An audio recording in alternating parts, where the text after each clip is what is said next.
Very good. So, it is my very great pleasure. Here's the camera. Hello online.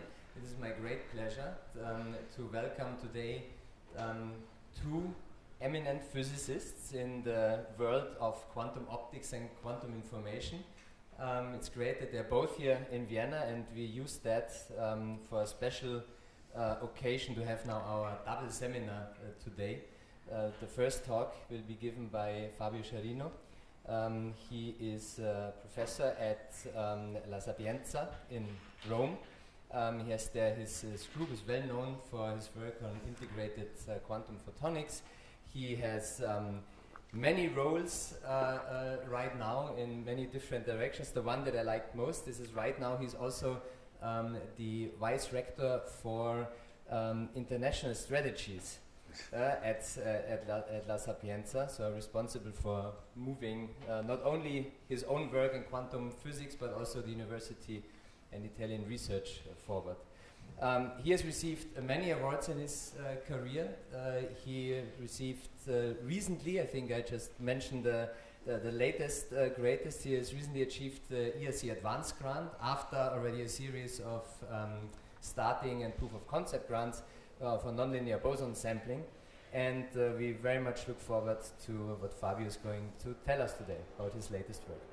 Thank you so much, Marcus. It's a pleasure being here today with many friends and colleagues. So the goal was to provide you an overview on the work we have been doing on experimental non-classicality in causal networks. So that's one of the research lines that we have been carrying out. It's also part of a project kit that we have with some partners also here in Vienna. So I would like to provide you an overview of what we have been doing in the last few years in this framework. So only to guide you, so that's our labs in Rome. So we have now three labs, one focuses on quantum information, one on quantum computing, and one on quantum technology. So today we describe the activity on the quantum information side, let's say quantum information / quantum foundations. So that's the focus of the presentation.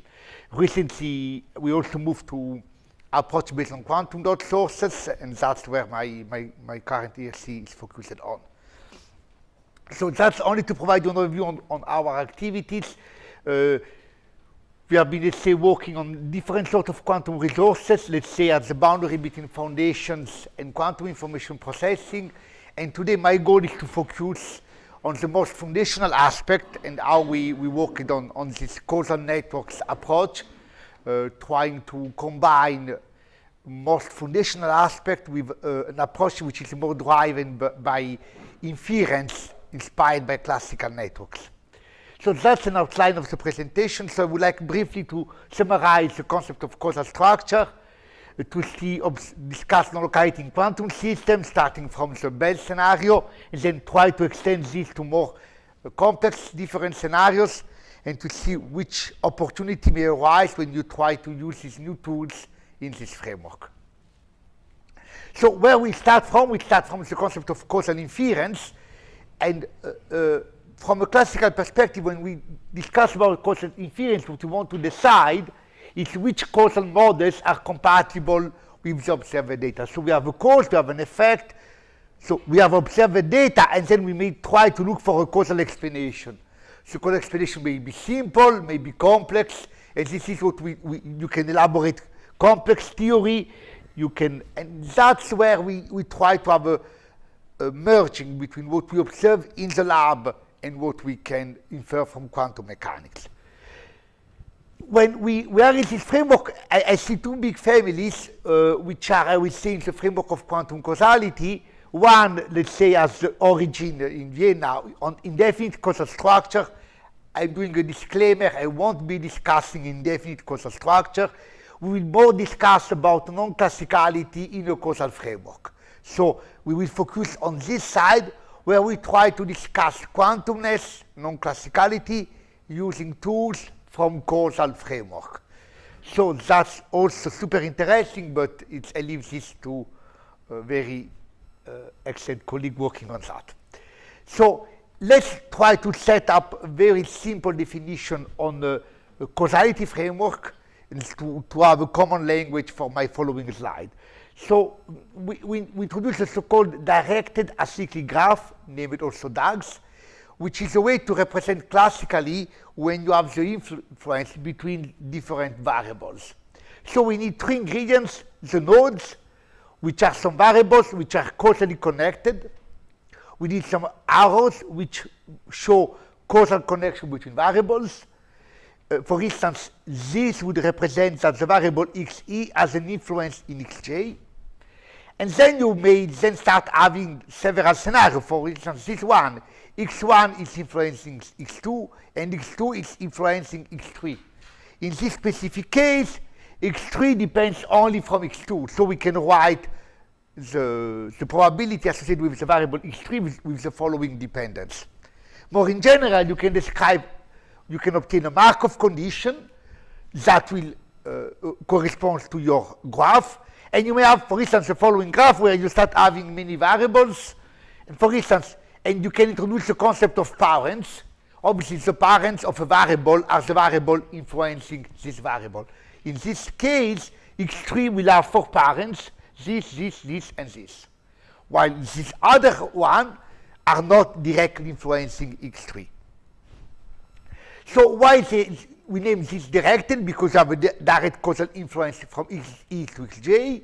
We name this acyclic because you cannot have this sort of graph. You cannot have a variable self-influencing itself. I must say that when you describe nodes, nodes are variables which are connected with events defined in time and space. So this is why you get this sort of picture. A possible way to investigate a causal connection could be the following clinical trials.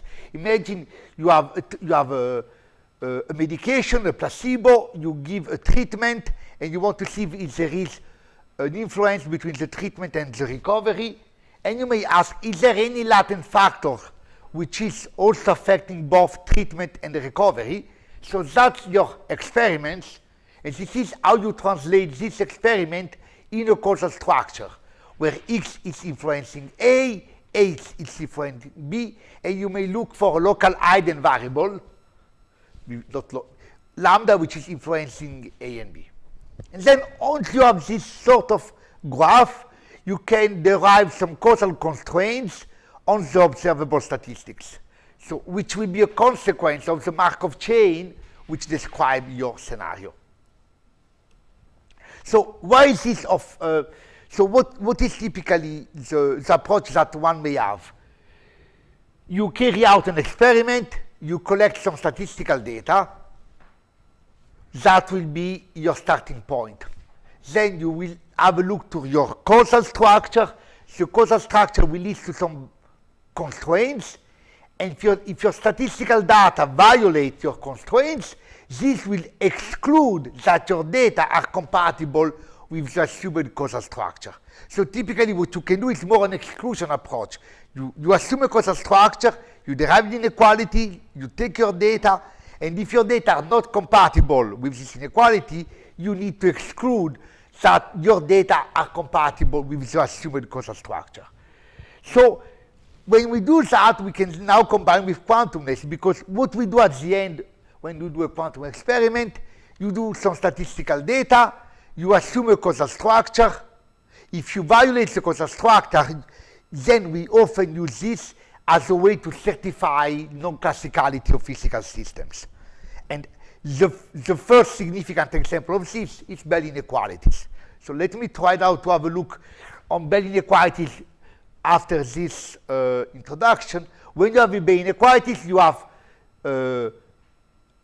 the following Bell scenario: A and B are your observable, X and Y are the measurement inputs when you decide what to measure, lambda is your latent variables, the local eigenvariables. And if you take this causal scenario, you will obtain some local causality constraints that at the end are the Bell inequalities. So what you can do in this case, you say, okay, I assume this causal structure, I derive some local causality constraint, I can rephrase it, and I get, for instance, the CHSH inequality. Then when you violate the CHSH inequality, what you do, You say, okay, my data are not compatible with this causal structure, and what we do in our case as community, then we conclude that we cannot have, since we have other assumptions, for instance, loophole-free Bell test, we can conclude that lambda cannot be a classical resources, but it must be quantum. That's the way to look to Bell test with this DAG approach, but now on this approach you can generalize this to other scenarios. Any question will be very welcome. So now, for instance, you can move to the PAM scenario, to the prepare and measure scenario, that you can describe with the following scheme. You have measurement inputs on one stage, on the other stage. You have the systems. X can influence lambda, that is what you prepare. Epsilon defines what you measure. You can assume, for instance, that lambda is a classical system. You get some constraint, and then again, if you assume, for instance, the constraints on the dimensionality, that will lead to dimensional weakness. Again, it's because you combine this causal scenario with some extra assumption on the dimensionality, and if you violate the constraint, then this is how you can witness your dimensionality. So that was only to look to the existing background, and let's see now how we can try to move forward in this direction. So this was a theoretical paper that we published a couple of years ago. What we did, we tried to have this approach using causal structure tools to investigate freedom of choice in Bell's theorem. So you can say, if I don't have freedom of choice, this means I have some other variables, that for instance, I take the Bell scenario, I assume to have some variable x, which is influencing both the variable x and the variable a. And I can do the same on the other side, and then you have this other scenario, and then you can say, if I have this scenario, what are now the new inequalities that I must derive for these schemes? And then in general, you can add different arrows, and each time you add the different arrows, would lead to something different. So that was a starting point. So I will start describing you some paper we did in this framework. And one of the first questions that we addressed, and that's obviously, I've not seen before, collaboration with Rafael Chavez in Nadal, is what can be the simplest scenarios that we can test. So imagine what is the simplest scenario where we can see quantumness appearing. We have the Bell test. We may look if can we try to have another scenario simpler than the Bell test where we see a departure between quantum and classical. So the simplest scenario is the following. You have A and B, and you may ask, does A influence B, or does A and B have a common cause? This scenario is too simple. You cannot find a way to disregard this or this. There is no way, there is no statistical test that will tell you if lambda, if there is a common source affecting A and B, or if A is affecting B.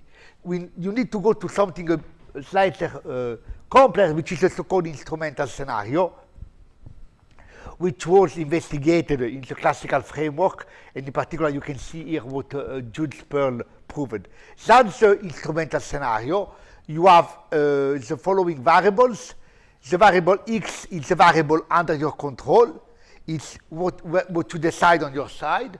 X is influencing A is influencing B, and then you ask yourself, is there a latent variables lambda which is influencing A and B? So if you see, there are some analogy with the Bell test. The difference is that there is a direct influence between A and B, and there is no epsilon controlling B. So you see an analogy and a difference. So one can take this causal structure here again and derive an inequality that must be satisfied if the causal structure is valid. And this is what you can obtain. You can obtain, you start from a classical Markov condition, you derive an inequality.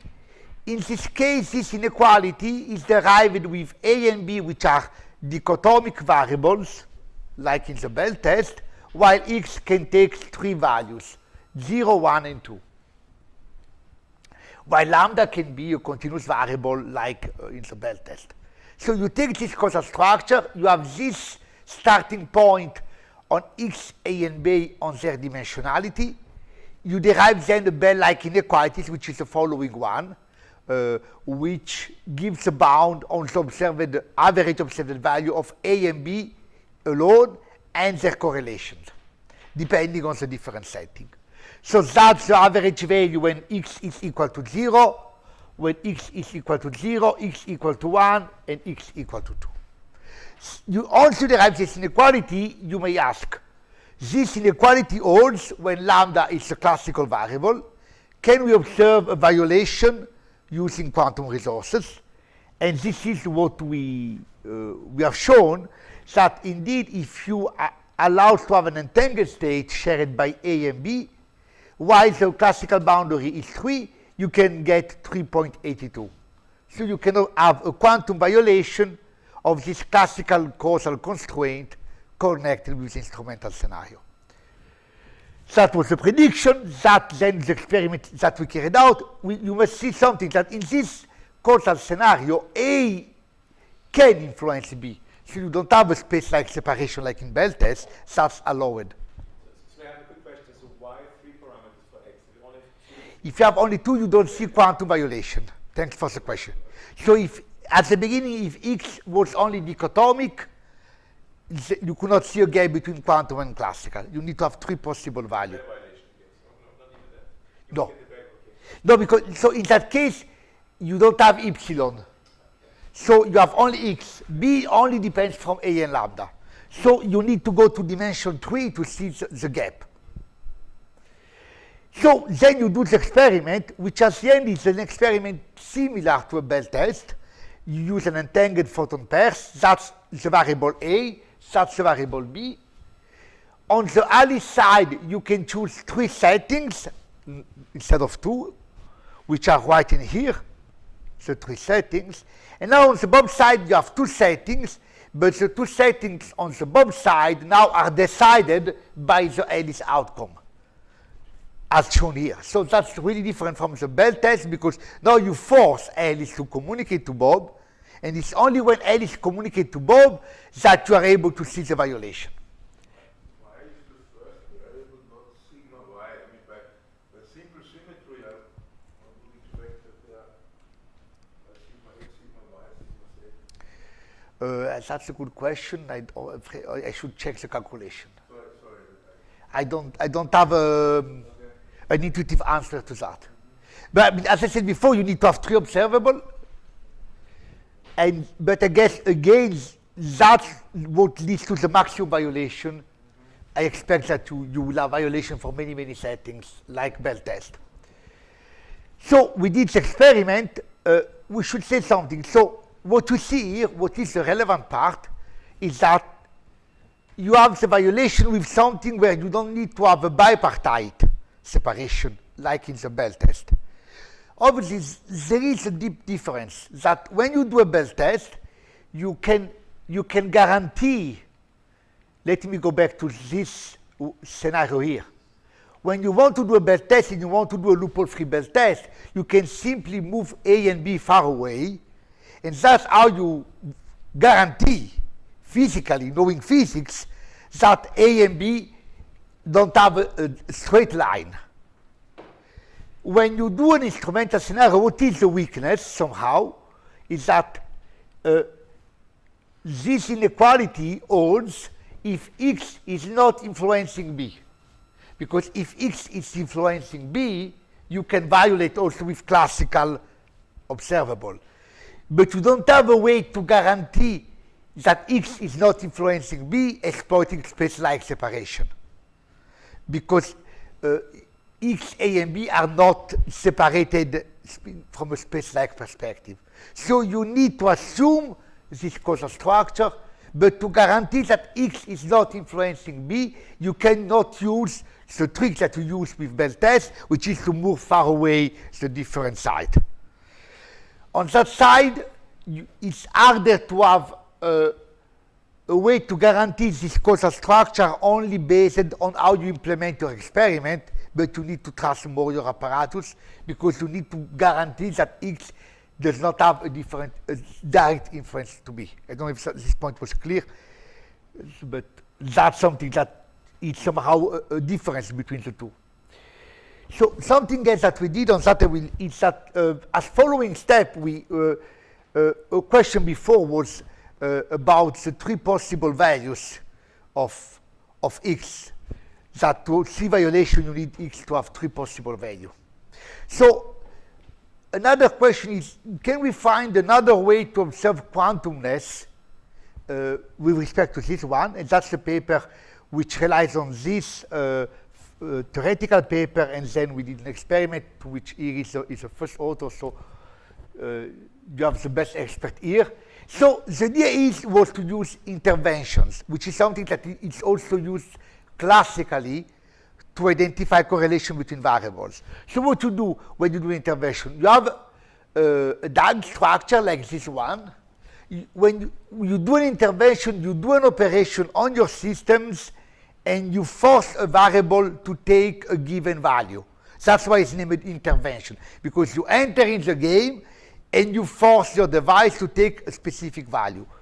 So if you have this causal structure, when you do an operation, you enter in this variable, you cut all the line, and you force A to take a given value.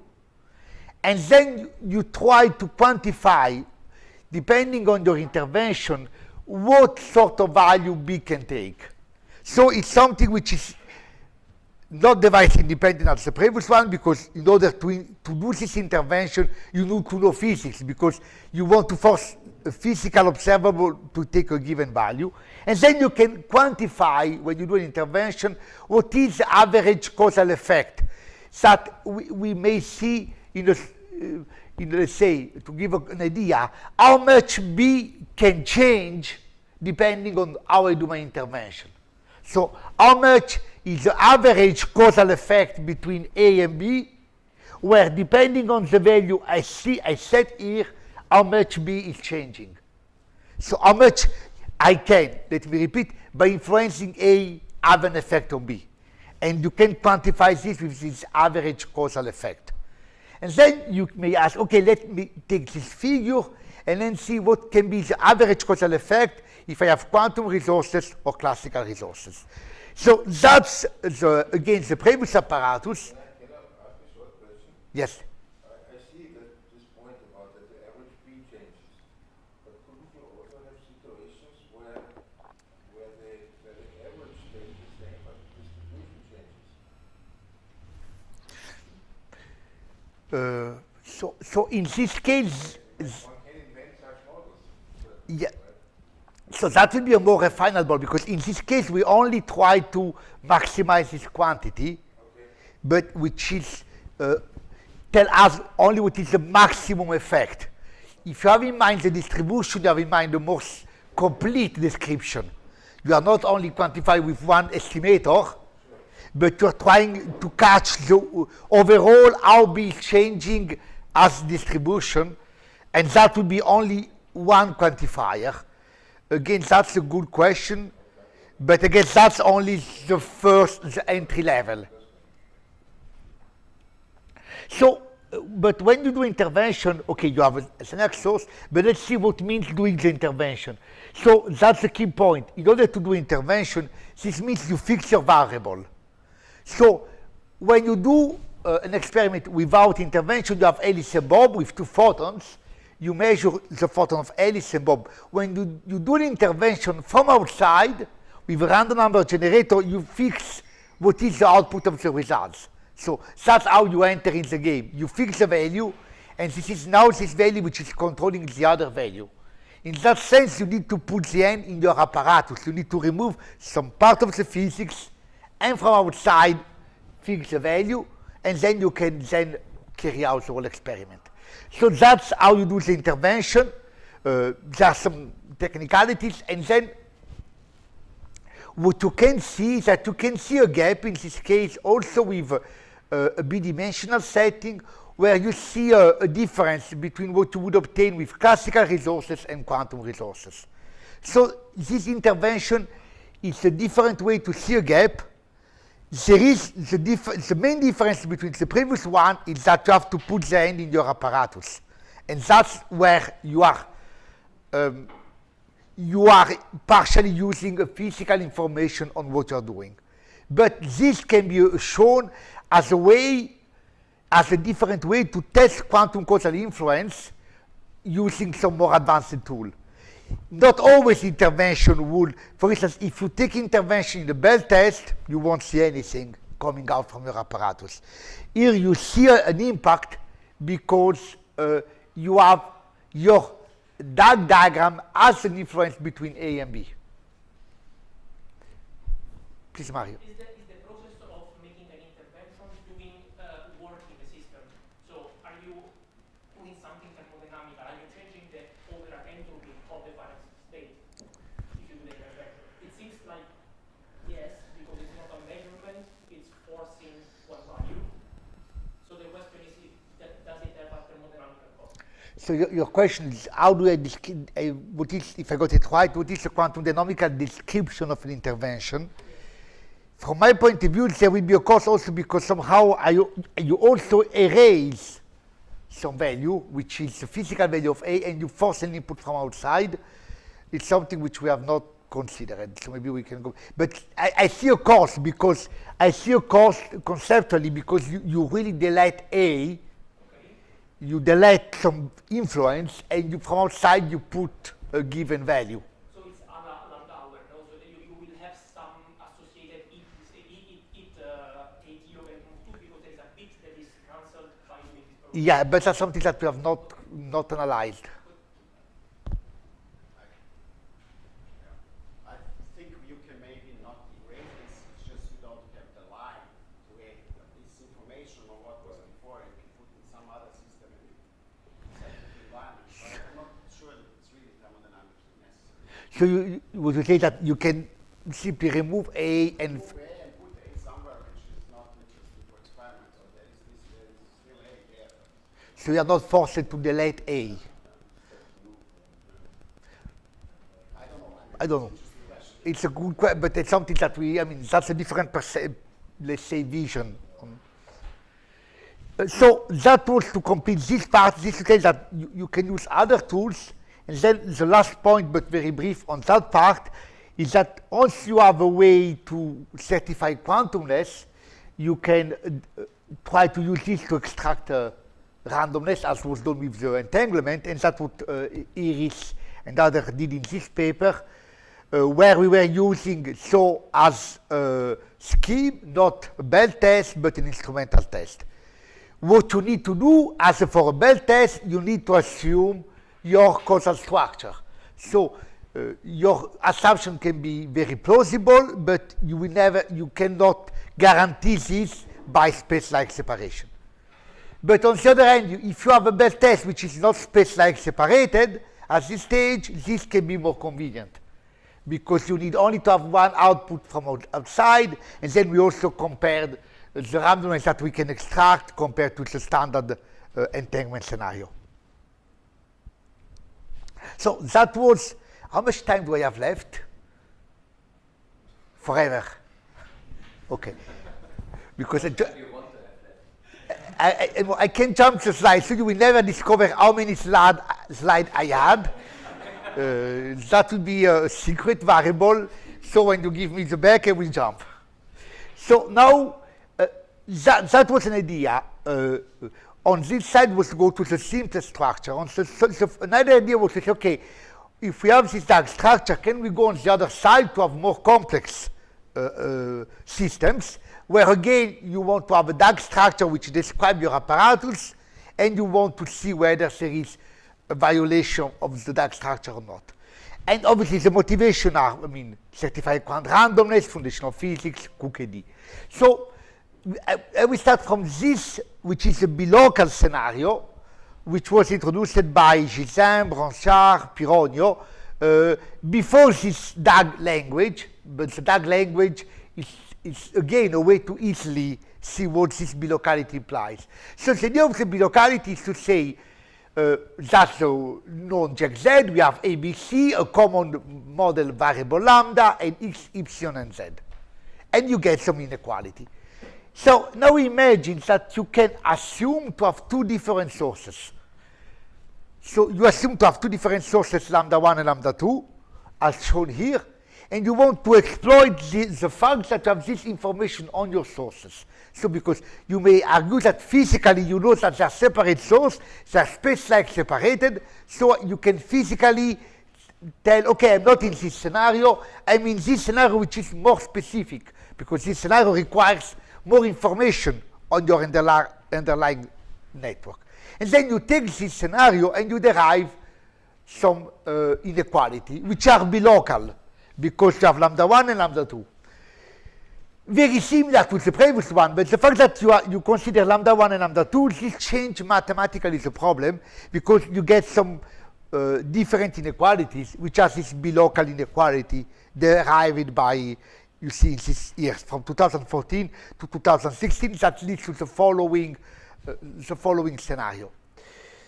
The other peculiarity, because while if you take this scenario here with a single lambda, you get a convex set of correlations.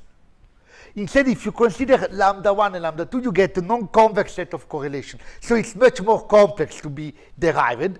But obviously, I repeat, this requires an extra assumption, because you tell lambda 1 and lambda 2 are separate, because, for instance, I'm doing entanglement swapping, and then I know that the two sources are in two different buildings, and so I can assume that there are not one influencing the other one.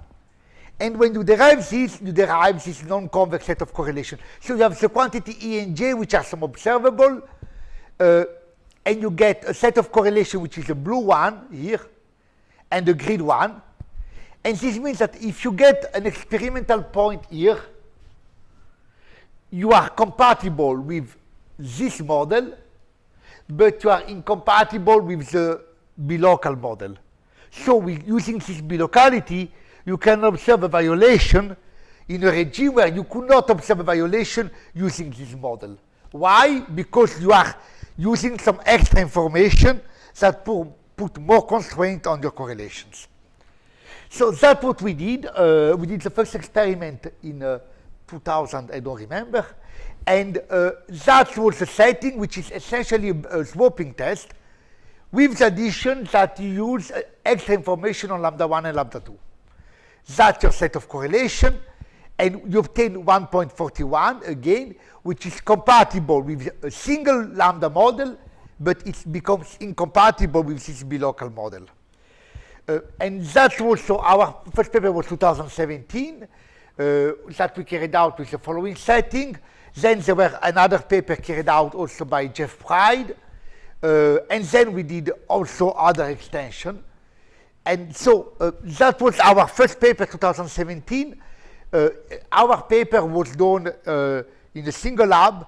This means that in our setting, this lambda 1 and lambda 2 were pumped by the same laser. So one could argue, if you use the same laser to excite the two sources, the claim of independency is not strong. You can assume that the SPDC process is different, but you have a common cause because the pumping beam is the same. And then there was this experiment done by Pan in 2019, where they did this bilocality experiment using two independent mirror lasers, so with three buildings, let's say in a sort of satisfying the strict locality constraint. They were not achieving high detection efficiency, but they could demonstrate non-bilocality with truly independent sources. That's the paper which was done by Pride, let's say very shortly after our paper. And I guess this gives an idea of what you can obtain. And I guess, again, here's the key point, that having this extra information, this allows you to see quantum correlations in a regime where you could otherwise not see the correlations. So that was this bilocality. So what we did as following step, that's the experiment that we did in Rome, using two sources different. So we had a source at the Marconi building, which was an entangled quantum dot sources, sending photon via free space to our building, to my former office, where I can see the other building. And then we had another sources in the Fermi building, and then we could have two sources, two different lasers. and we could also carry out this bilocality test, but we were not under the strict locality regime as done by John Webber experiment previously, but in this case we were using a hybrid platform. So one experiment done with quantum dot as source and the other one done with spontaneous parametric down conversion. So this was experiment so to show that somehow here's the idea was to have an hybrid photonic technologies where you could use on one side quantum dot sources and on the other side SPDC. Something that I should also say is that when you do this bilocality test, you don't need to have Bell state measurement. So the first experiment was done doing Bell test, like an entanglement swapping, but then we realized that you can also see the violation using separable measurement.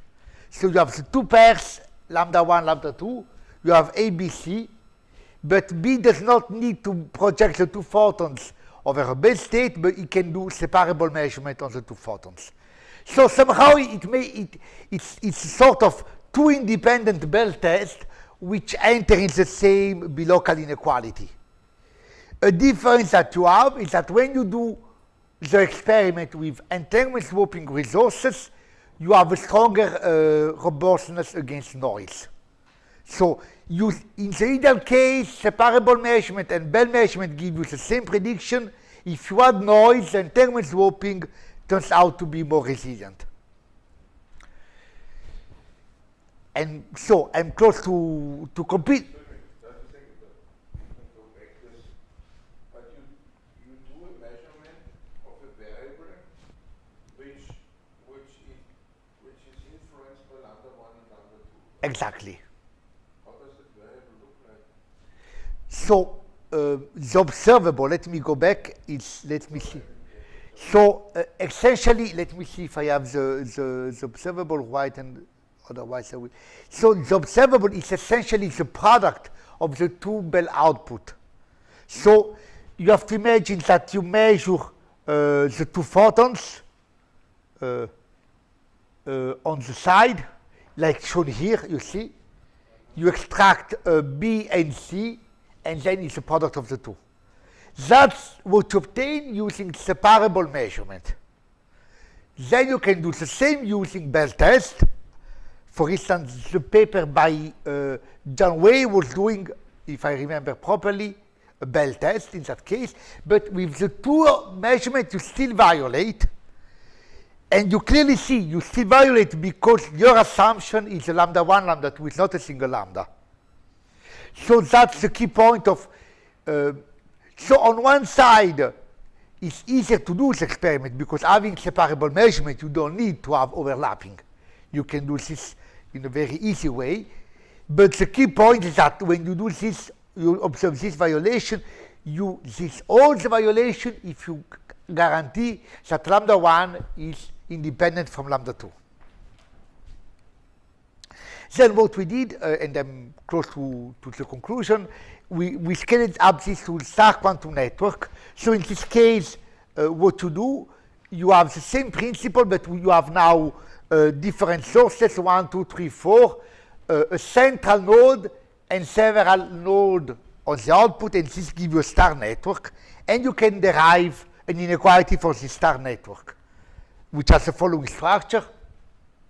And again, in this case, we had 4 sources. You have to assume 4 independent. We had, in this case, 4 independent sources. And again, you can see the violation with separable measurement. So you have 4 sources, some partial, some continuous. That's the main central location. And you do all the separable measurement, and this leads to this violation. I'm done on that, so that were the different labs. I guess that I'm out of time, so I don't, you see that's the problem that I don't see anymore so well to see where I can jump. So I need to have glasses to play this trick. Okay, I do one style, I swap. Okay, triangle network. So with one style. No, it's okay. But I'm going on Monday.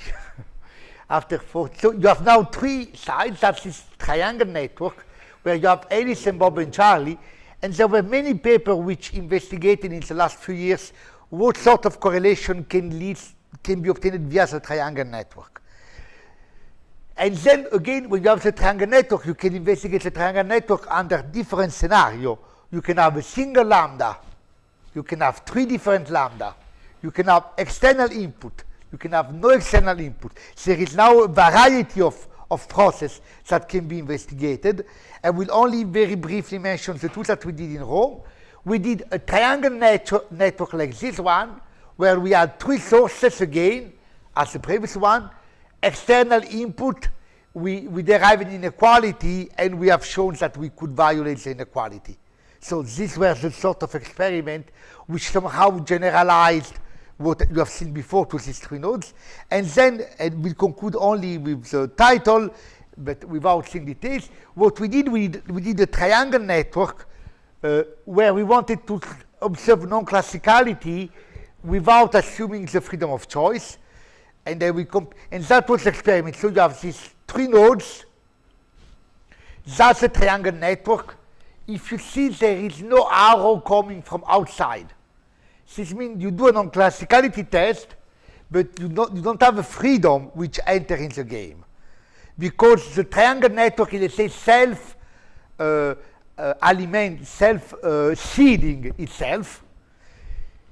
But then if you look to the apparatus, it seems very close to a Bell test, because you have quantum sources and 2 sources of random number generator. And we stop here. I will only take to the home message, which is, I guess we can see the following. We can see that when you do a Bell test, you have a freedom of choice assumption. In this case, you don't have a freedom of choice assumption because your triangle is closed. But what you need to have the assumption of the independence of the source. So somehow this experiment creates a bridge between assuming independency and freedom of choice. And I'm stopping here because I'm out of time, but I'm available for some other questions. So that's a bit now the perspective. So we want again to explore more complex networks. In particular, this triangle has some fascinating aspect from the conceptual side to create some equivalence between different assumptions that you can do. We developed some methodologies based on machine learning to characterize non-local correlations, and we also would like to further extend these tools to detect non-classicality and to identify new resources. So thank you so much for your attention.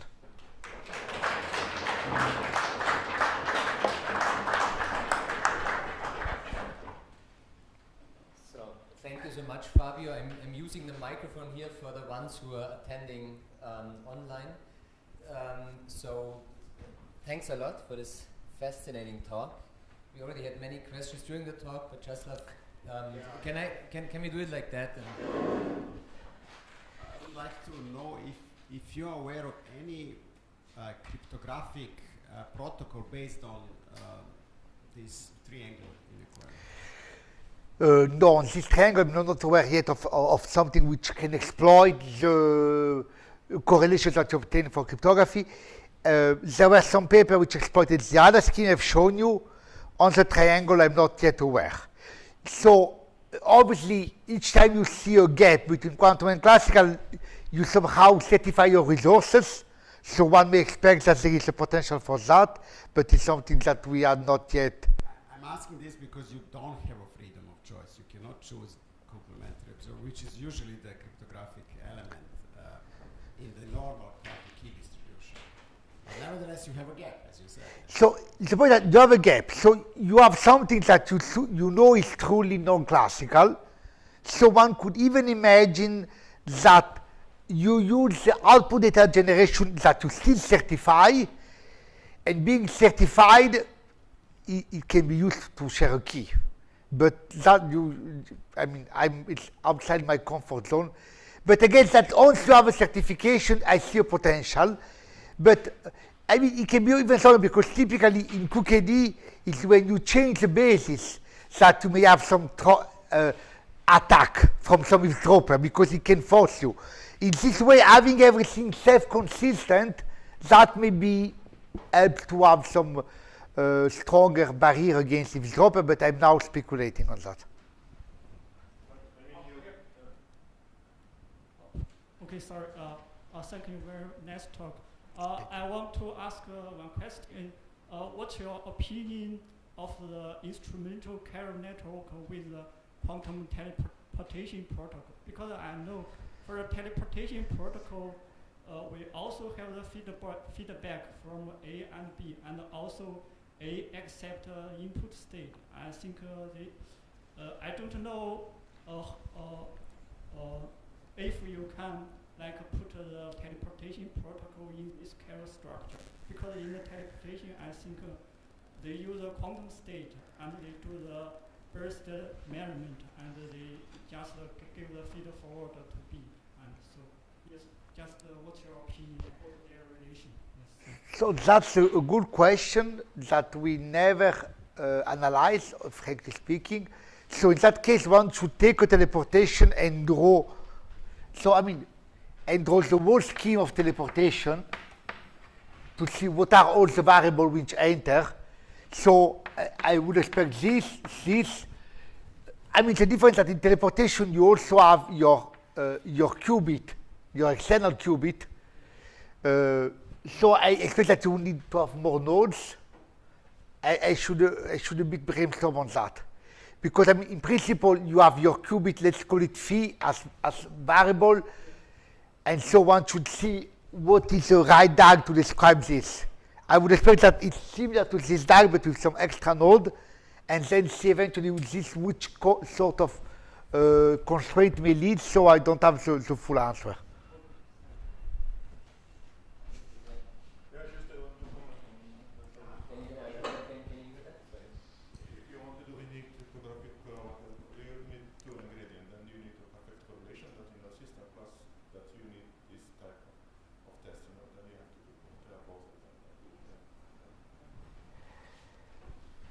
Fabio, thanks for this super nice talk. I have a question where I hope I can phrase it clearly. So because I'm not sure about the question itself right now. So when you take the Bell inequalities, then you get a violation because you have settings of Alice and Bob, it's typically two settings, and then you know the violation. Okay. So now when you increase the dimensions that you have for your system, Alice and Bob, you can even increase the amount of violation for a Bell inequality. So now when I look at your interesting way of studying this conflict with causal influence, do you see any pattern or similarity when you say, well, if I change how many classical parameters I have, as you said, now you have 3 on one side and you ignore the other one, okay? Or you even have more complex scenarios where you say, well, you have 2 lambdas and so on. Do you see some kind of pattern or basically correlation between this concept and what we can learn from Bell violations in the amount of how much we violate, or is there no connects at all? So no, thanks for the question. I see the connection. I don't have a complete answer on that.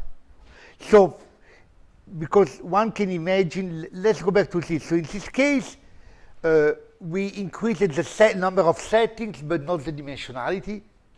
So one can either increase the dimensionality and the number of settings. Now the question, for instance, is what happens in an instrumental scenario if I have queued it? I don't have an answer on that. So I mean, but I don't know what's happening to all this inequality in all this framework. But also with the settings, I mean, when you see they allow more settings, yeah, then you can also achieve more in a complex. Exactly. So there is, I don't know now if what happens when you start going upper on that side. So I mean, I don't think there is a whole picture on all these different scenarios. Because at the end you can already see how rich was the Bell test alone in terms of setting and dimensionality. So all the point I raised here, until now we have been working on a qubit framework in terms of dimensionality. Excellent. Fabio, thank you so much. Thank you. So thanks one more time. We will be. Thank you. Yeah, that works, yeah. Very good. So welcome to the second part of our special seminar today. We have as a second speaker and guest to the ICOCI, Mohamed Bourennane from the University of Stockholm. He's a professor there. His career took him to different stations, amongst others the Max Planck Institute for Quantum Optics in Munich, which is, I think, where we first met many years ago. many years ago. And finally he came back to Sweden now as the head of the quantum communication and information group, where he's doing beautiful experiments on quantum communication, secure quantum communication tasks that we hear today. Mohamed is also received several awards. Among them, he has become a member recently of the Swedish Royal Academy of Sciences. With that, welcome, and we look very much forward to your talk. Okay. Thanks to Marcus. Thanks also to Anton and Philip and Agatha for the, it's very nice to meet people physically finally after with this break of the COVID. I'm very happy to meet you, and also very happy too in Vienna, and also that these 2 days I have many tasks to do, and I'm very happy that I was on the thesis, I met Anton and Marcus, I give a talk, really intense visit. I'm very happy that I could do this in a couple of days, really. Thanks a lot. And then I will, this is, I also tell you what you are doing in Stockholm, and then we making devices as many people else have to do, and then we're fortunate in Sweden that we have the silicon carbide technologies, and we are doing like developing single photon sources, and then also some spin measurement and so on this silicon carbide platforms.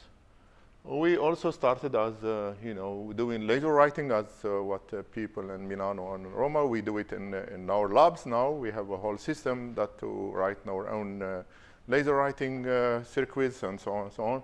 We're using it also now, the same system, using it for making, making vacancies and defect in silicon carbide, what you can, and really nice, we can exactly know where we have to put the defects simply. Now we're in controlled way. We do it now in our lab, really. And then we also starting with other materials now. We have also developed all the technology. Take years to arrive to this, but we have now the whole technology to do and chips and different platforms. Now we have silicon nitride platform. We have lithium, what is called neobite platform. We are also now starting with 3-5 materials. Then it really took some years to achieve this, but now we make resonators, we make many different things. If you are people interested in this 3 platform, we can make any chips you want, and we do it in our lab. I think this is really nice. As you know, I spent many years in doing non-locality, contextuality, and so on and so on. And then now we do also, as Marcus mentioned, communication, quantum encryption, and so thanks to the silicon carbide, we are also started to do quantum sensing in the labs. That, I think, the labs are many different labs. It grew for years and years, we have to build them one by one. And then we have really different labs, and, Anton was there sometime to see the labs. And you are also welcome to come and see these different labs. It's developed for many years. But all these platforms and technology and labs, but we have been want to do something simple. That's all what we have now, but I think we want to do simple. And then simple experiment. And the main motivation why we want to do this, because we are talking quantum resources, right? And mainly people, when you talk quantum resources, they jump directly to superposition, entanglement as resources, right? And then people are developing nicely these sources and so on and so on. As we take completely the other side of the picture and saying, oh, what about using the measurement itself as a resources? That's now our main goal. Of course, it's not easy question to answer, right? To say, okay, yes, you do this measurement and you get a quantum advantages by doing this type of measurement. There are no direct easy answer to this big question. But we say, okay, let's start with the toy model, right? And say how quantum measurement, you could do you take some advantages. And that's what my talk is, just starting with simple 3 toy model where we show you that I can get quantum advantage even with doing even simple measurement. That's what is my talk about. Simply, it is we started with communication tasks. What is simpler than computation or anything else? Then we start with simple measurement, and then we call simple measurement to do. And then we started simply with the basic things, and we started to go back to the basic, really basic, and ask the question and say, okay. And then we say, okay, what we know that when you're sending 1 bit or you're sending 1 qubit, you not get more information that more than 1 bit. That's what's Hollywood bound, and then we are stuck there. But and then people start to say, oh, sorry, psi plus should be inside here. And then we say that, okay, quantum communication using shared entanglement, and it was also mentioned by Fabio, you can simply using the shared sources, and you can do sharing correlations, and then you do violation band inequalities. That's how you do like quantum key distribution based on using entanglement. And that's work fine, and they are now even we have loophole free band inequality, and so on and so on. And then one of the things what we do is say, okay, now let's see, okay, what about sharing simply an entanglement and also transmitting 1 qubit? You add more sources to the system, and you say, okay. And then what the famous Duns coding protocol, right? Where you simply share an entanglement, and then you choose some sites here, and simply you instead, by sending your qubit, because you have here joint measurement, and simply you have 4 outcome, then you gain 2 bit of quantum with classical information. And that's who we know. And then we're asking now the question, right? This question now, suppose I now may limit myself to even simple measurement here, right? And I take in the same scenario, are any gain, because on this such situations. That's one question that we have been asked. Why we want to limit the make simple experiment here? Because we know that in photonics, you cannot distinguish the 4 band inequalities, and we say, okay, we know that you can distinguish 3 of them or 2 of them, depending on what you do. And then we ask the question, you have this constraint, are you get advantage or not? That's what you want to know, right? That's the question what you want to answer. And then we come back to something, to my previous slides on saying we are only limited when you're Hollywood bound, when you're only limited by 1 bit gain only 1 bit by sending 1 qubit. But it was a nice result when using random access code, where you can by simply using 1 qubit, you suppose that's a more complicated scenario, but you take the simplest scenario where you have given 2 inputs, right? And then the channel is limiting you only by sending 1 bit of information. And then the receiver have to guess, to know both of the bits, right? And then it turned out that the best classical scenario is simply in sending 1 bit of the information and let him guess the other one. And then you can see that the probability will be 75%, right? And it turned out that is the maximal probability you can get by using classical means. And then it turned out that using 1 qubit you gain on this. You see that somehow there are some, the door was closed by Hollywood bound, but there are a window that you could maybe do something. And that's a typical example where you have some quantum advantages by simply sending just one qubit, right? And that's there are many scenarios of this more complicated scenario, and I choose this one because I use this one later. Simply here you have been given 2 bit, but there are 4 inputs here, 4 level system, and then Bob have 2 choice of measurement here, and then he will output B, and then you can find that the maximum values is classical 5/8, but quantum mechanics give you 3/4. And then this is the other example I also need later. That's another QRAC system where I have 3 inputs, and they are 0 and 1. And then now I have a situation where I have 1 to 3 settings, and then I have an outcome. Here you can also find the classical bound, the 2-bit information now, because I have I have 3 bits, but I limited only the 2 bits of information, and then also there you can gain something when you are doing using quantum systems. And then we have done the experiment on these systems. I skip that. And then we have been doing different experiments, you know, in using these QRAC systems.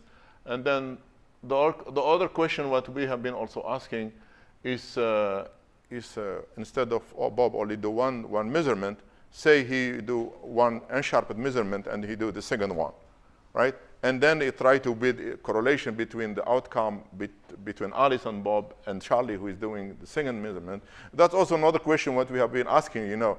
R is dead when they do only projecting measurement, or maybe there are some gain when they do unsharpened measurement, the first one, and they do another one, if there are any gain and correlations. And it turned out that it's, yes, this we can gain something. And it's quite nice system, because then it's also you can get feedback system, what also as Fabio was saying, that I do one measurement according to the outcome of the first one, I can maybe adaptive measurement for the second one, you know, and I do some adaptive for the second one, and maybe I can gain something. That's also something that we also think why. That's also another type of working in the measurement as a resources to gain something. That's also another way, another direction, that toy model that we also looked at. So when you do sequence measurement, that's something that we also looked at.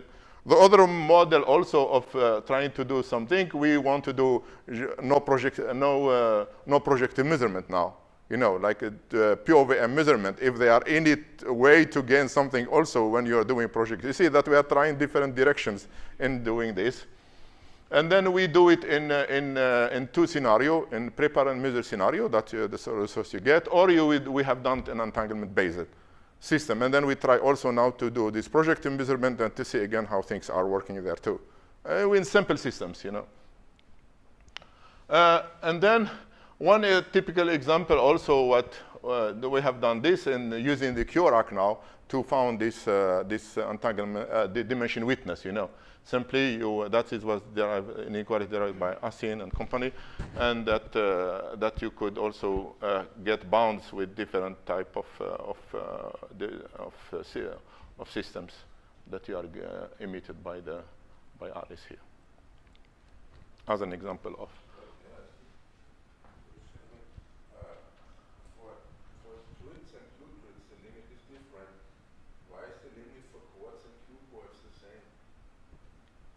Which one? Here? For one? No, just the line below. You say what and Q. Aha, he was done like this, you know. This, yeah. This I don't know why is that, you know. Yeah. Or maybe a mistake, I don't know, but I think it's yeah, please. Probably it's because like we have offsetting on any side, and then like this Q quad and the quad. Maybe it's that, yeah. Sends a whole input to Bob, and then you can solve it perfectly. Yeah. Yeah, this is maybe I4, maybe A6 give you something better, yeah. You're right, yeah. And then this is the experiment, was really a nice, easy experiment to do. But then, and then we want to now to go to some examples, and that's my first toy model. And then I want to ask, I take some unsteerable state, right? Where we know what you can gain, what you cannot gain with these unsteerable states, right? And then ask the question, there are these states that they are entangled but unsteerable states. And then the question that we want to know if there are possibilities to even with this state and do sample measurement, I can show some quantum advantage even with these unsteerable states. Okay? That's my question I am asking. I have unsteerable state given to me, right? And then I will do some measurement on this system, and I do this simple one, or maybe the full Bell inequality, full Bell measurement, and I'm asking these questions. And then this is the game. The game is as follows. Then Alice this is a source, right? We will see later on, we tune it from maximally entangled to some violate state, what is violated by inequalities, to unstable states. And then Alice now will have some inputs, and then she changed the state, and Bob have also, and then they send it to Charlie, and Charlie now he have some input. You know, remember that that's also something that in the dense coding, you know, the one who is doing the measurement, he's passive. He not do anything. He just say that, and then now we ask the question why he's passive. You know, he could be maybe active person, right? He could do something, and that's why we want to use this possibility that Charlie could do some measurement, right, or smart measurement somehow, such a way that we can get advantage, and that's how the whole idea here. And then simply then you can do all the machinery, you know, of the, you know, what is called you derive your probabilities, and you found your bound, and so on, and you have this bound here that you get, right? Yeah, on this. Then I mean that you can not have time to go on this detail. And then what we also condition here, that we also limit ourselves to only three outcomes, like 0, 1, or no. And that's exactly when you do partial Bell measurement, right? That's how the situation. And then, okay, this is the outcome of all the output of the measurement here. And then you found that the ideal protocol here simply that suppose that the state is like that, maximally entangled, and you see that when the state is maximally entangled state, I get the maximum values, algebraics of these inequalities. But for classical and separable state, the classical bound of these S values, or the gain function, is simply like 5/8 when you're using separable state, right? And the maximum values is 1 for maximally entangled state. And then as we try, we take this isotropic state, and we start to tune V.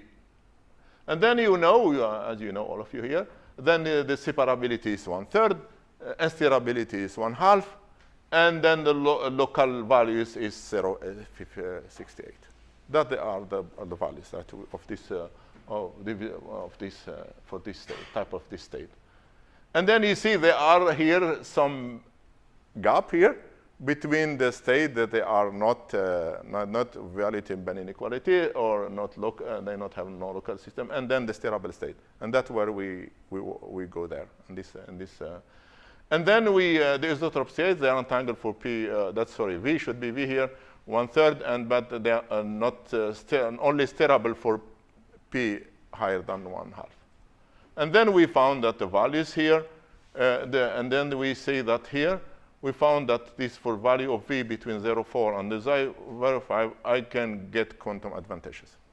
And you see that in this zone, the state is not steerable. And that's I think. That's all the outcomes here. And then this is summarizing the table for this, right? Then you have this is from V from 0 to 1, and you see that they are separable. Advantage of entangled measurement, here the unsteerabilities, and you see that's the zone, right, where I get some advantages with linear optics now, yes, and then the state is unsteerable. And that's what we want to show on the lab. And that's why we have done the experiment. And that experiment is simply very simple. You know, you have an entanglement source. Alice do a measurement, Bob do another measurement, and here they do partial Bell measurement. And then we get the values, what is violating the classical bound. That I think was the result. Then we are not happy with the result. But after submitting the paper, we discovered that, oh, what a minute, suppose that I do even simpler. Then we do the projective, just projective, not even Alice. Actually, I not do any collective Bell, but I do just a product of two projective measurement, right? And then if we gain advantage, then we found out that yes, there are some advantage. Even I'm not doing any bell, but just product of 2 projective measurement. And now we are doing the experiment now, and it's half done now. And because another work I show later that we simply projective measurement, even I get some gain. Now then the other question then we want to know are stronger correlation than dense coding with elementary quantum resources. That's what we say. And then again, I come back to the dense coding here. And then we also we frame the dense coding on all this in random access code, because now the random access code is a nice framework to put all these things. You know, quite nicely you can put all these together. And then simply we write this dense coding in framework of random access code, and then of course here the probability to gain is 1, because that's the dense coding, right? I get 1 equal 1, and then that's not interesting. But we have to create a scenario, right? Because then we not have general framework. We create a scenario, right? Where I see that I can get some advantages, right? And then we have Alice instead of like dense coding. Alice have 4 outcome. Now Alice have the 5th one. Simply is raising some flag, you know, yes or no. Just to create, we make that game, you know. And then Alice have 5 outcomes. That Alice have 5th come, the choice, that is raising flag. And Bob now is active, like compared with the dense coding, is more active. He have 3 outcome and 3 outcome, and he input -1 and 1. And then this adding some constraint also on this game. And then that's also still the game here. We call this random access code with flagged inputs. And then the protocol is simply like that. Alice share an entangled state. She have 4 outcome. Bob have 6 outcome, 6 inputs, and then a outcome plus and -1. And +1 with +1, and calculate this probability as Fabio was showing. And then you can design a task. That the task is simply to maximize the total number of inputs of points on this one. This awarded, if you have answer +1, you get 1 point, for example, and then you generate this game here, this inequality here. And then you have to find also the quantum protocol, you know, the setting and so on, the maximum setting for this one. And then you found also the operation for Bob, all of them here. And then you get your, it's like you do exactly what you do in Bell, you know, you found the setting that give you the maximum values. And then we also found that I could come back to that. It's quite robust. I mean, you need the visibility of 93, what is not hard in this small experiment. And then you see the game is still the same experiment, right? I do entangled state. Alice, she sends some measurement. Bob sends measurement. I do partial measurement. And then I told you that we even found another. Even with projective measurement, we could find an advantage here also with this type of measurement. I summarize this then. Okay, you do all these settings. I have no time to show all these numbers, but I show you only the final results here. Then you see here that I put all the bound, right? When I'm limited 1 bit, 1 bit, and an entanglement, 2 bit, and here the log of 5 bits, and here the q bit plus entanglement, and here the maximum values. And that's for partial Bell measurement, and this is for simply projective measurement. And you see here I'm getting better than the dense coding values that offered by dense coding. Then we say that that's why we called stronger than dense coding. Now that also I joined Fabio about this non-locality, then we have also done non-locality in network. I think it's also something that Fabio might mention here. Simply you have the local test where you have simply one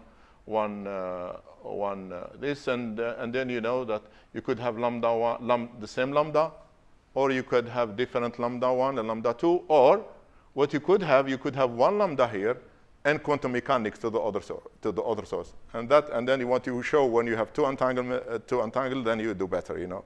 And that's how this, that's also mentioned. That's how the scale is like 1 lambda, 2 lambda, and 1 lambda and quantum mechanics, right? And then the last one, what you want to show, do you show better than all of this, right? That's quantum mechanics when you're sharing two entangled states. And that's how it's scaled like that, right? And then you, as well, Fabio said, you build all this bilocal scenario, right? And different type of scenario. And then you derive an inequalities here. And what we have nice here, we derive this in locality here for all the situation where I do simple measurement at the main. You know what Fabio showing, there are different options to do this.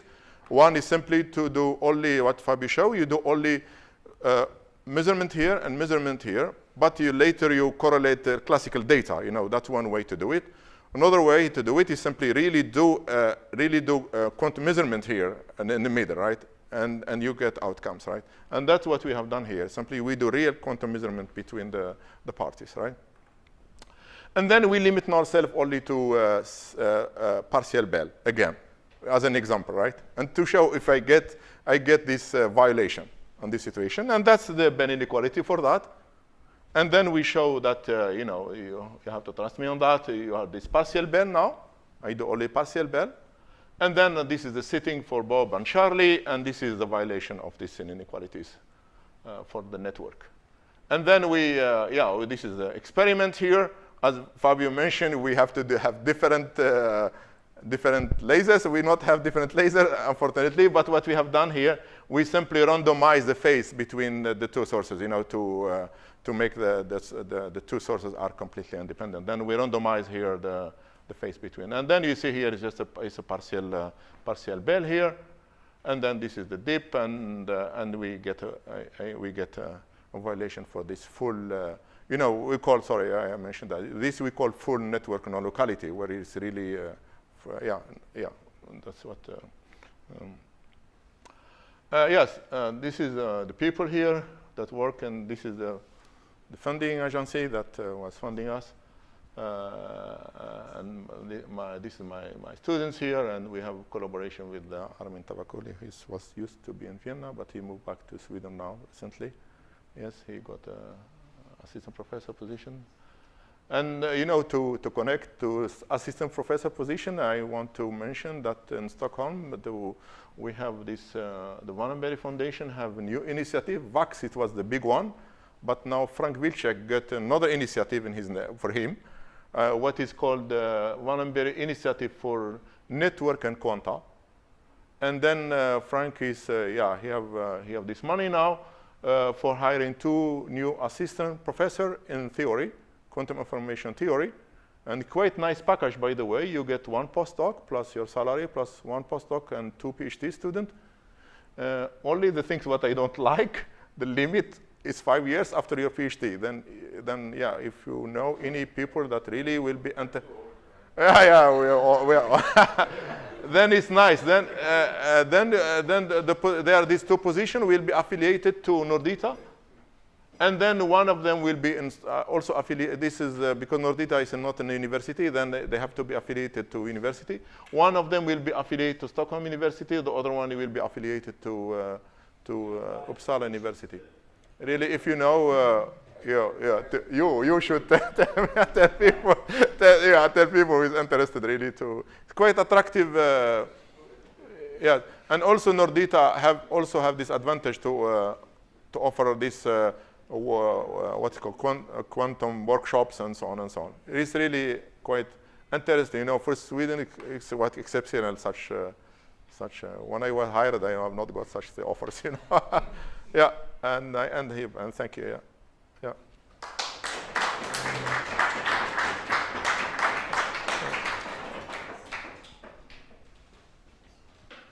Thank you so much, Mohamed. We already had questions during the talk. Do we have follow-on questions? Fabio, Yeah. I use the microphone. So Yeah. Thank you. Very interesting, the last test. It was already published, the test. Which one of them? The last experiment on non-local full network. No, I don't know, because we submitted somehow and they sent the review, yes. Okay, so it's not You are probably the reviewer? No.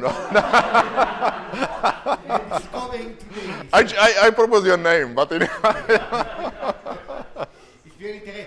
So in this case, they are also able to compare with the model if I got it right, where one is lambda and the other is non-signaling theory. yes. That's where you find Yes, and that's what is called full non-local network, you know. Very interesting. Yeah. Thank you. Mm. So in your last example, you mentioned that you do quantum measurements.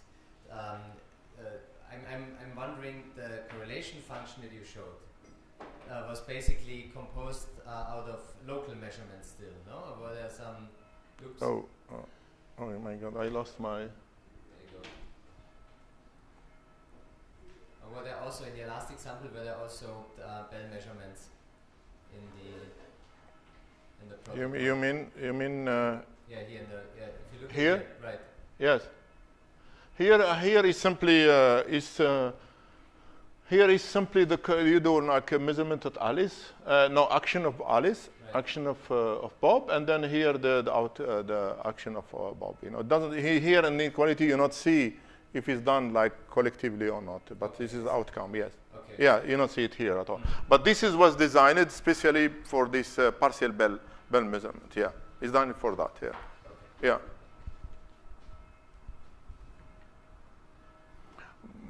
But just to say that, as I first start my talk, I mean about this measurement. I'm very happy if people will start to look to at measurement itself as resources, and that will be nice if people start to think about something like that, you know, because it's especially when you have larger processor, I think it's quite especially when you do sequence or you do abductive measurement. You know, I've not talked about this randomized measurement. It's also another type to look to the problem. We are also doing that. There are many approaches to this no projective. You know, there are different approaches to this. That, you are welcome to something that we are really happy to get feedback. Yeah. So is this how you interpret the benefit that you get in your local measurement example of the density? Yeah, I show you this example where people thought that you have to do a really full Bell measurement to gain some advantage. We show that. Of course, this is not will be general, but I think it will be a problem. It could be adaptive to the task. I don't think that it will be one day we arrive to general, but I think if we are like, okay, that's the question. Okay, given tasks, what is the optimal measurement you have to do to gain advantage? The minimum and the minimum measurement. That's the question, you know. But I think for any task probably is not maybe possible. But for given task, I am giving you a task and I ask you, could you do the simplest measurement, or the minimum one, you know, to achieve advantage, right? And then you can tune, you know, your advantage relative to your measurement. That's, I think, the question we're asking. Yeah. Probably it's not really obvious how to answer. Yeah. I have a very general question. I think to all these experiments, you have violations of some inequality, right? Mm-hmm. Which excludes some model. To which extent? What kind of chi-squared or fidelity can the obtained results explained in detail by quantum mechanics? You see, there's a difference whether you violate the model or whether you can explain the obtained result precisely by looking at all the features of the experiment, what your beam splitters do, what your sources do, and so on and so on. Mm-hmm. I think before to start any experiment, that's what we in general we do. We simply we know the ideal case, right? And then simply I ask the student to read it if I answer your question, and then I ask them to put real beam splitter how it look as in the lab, and then because especially you don't want to start a measurement when the gap is so close. then you don't want to spend, like as Fabio say, you spend like a month or so or to just a measurement, and then it turn out that you not show your sigma are not enough, to show violation. And that's what you do. We simply we take the experiment itself. You put real beam splitter, real detector, real all as it is, and then we run everything, and then we say, okay, we do it or not. Some experiment. We simply I mean, it was another experiment with 3 parties, 3 sources, which to show for no locality, and we see that with the current setup we have in the lab, we cannot make it, and then we have not done it. Yes, I think that because especially if you have to long time measurement. I mean, my question simply is, nature could surprise us, Sorry? Nature could surprise us if we all do our experiments, and testing all the individual components and so on. We know that reasonably this is within that limit and so on. Yes. But I don't know. I mean, even for Bell experiments, there are not many where you. There are many where you get a violation, but there are not so many where you precisely can say this is exactly the number which I expected. I'm happy. I'm happy you're asking this question, because I think it is what the camera is on. I don't want to say it publicly, but if I take the first Lopol-Frey-Ben inequalities, you see, you can ask question about that, right? Then I'm not sure about it. But no one have simply go to the data and make his point, right, publicly, unfortunately, And then one have to, especially for this event-ready experiment, right? I mean, you have to wait for Harald for 2 years to show really real experiment. But no one have say, for the first one, okay, there are some, one have to think about the data and analyze sigmas, Unfortunately, no one have make it public, but people talk in private, but no one have mentioned that, And that, I think it is, unfortunate, unfortunate, really, Yes. Yeah.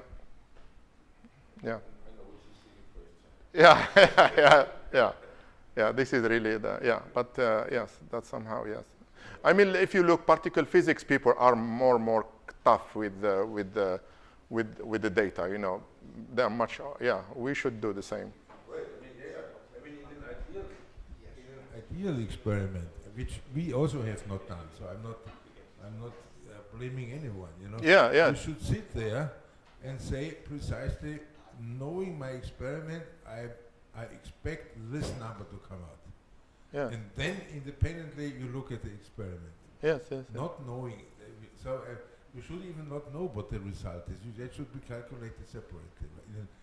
This is what the high energy physics people do more and more, right? Yes. I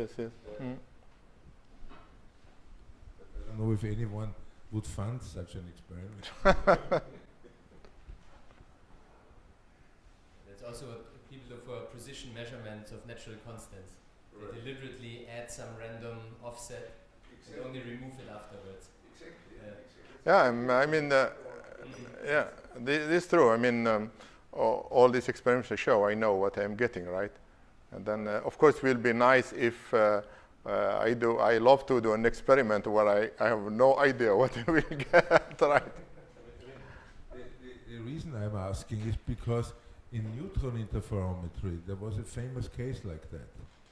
In the first gravity experiment, they turned the neutron interferometer and get a phase shift due to gravity. Okay, the first experimentalists got an agreement of about 1% or whatever, it's 2% with the expected theory. Mm-hmm. And then it was discovered by 2 independent people that they had in the calculations they had omitted the effects of the propagation of the neutrons inside the crystals, and that gave a correction of 7%. So suddenly, one still does not know what was wrong, but that's actually a case where I know in history that it was not good that the experimentalists knew what the result should be. I fully agree with you. Yes. I mean, I like this experiment where they show they want to know if gravity have the coherence, and this, and that was nice. It was two schools, giving two options, and then Jean Wei-Pan did the experiment and show which theory. That was also a nice example. Yes. Mm. So that was a fantastic discussion to conclude. Yes, and thank you. So I would really like to thank both of our speakers for giving extremely interesting and fascinating talks. So both to Mohamed and Fabio, so thank you very much one more time. Thank you.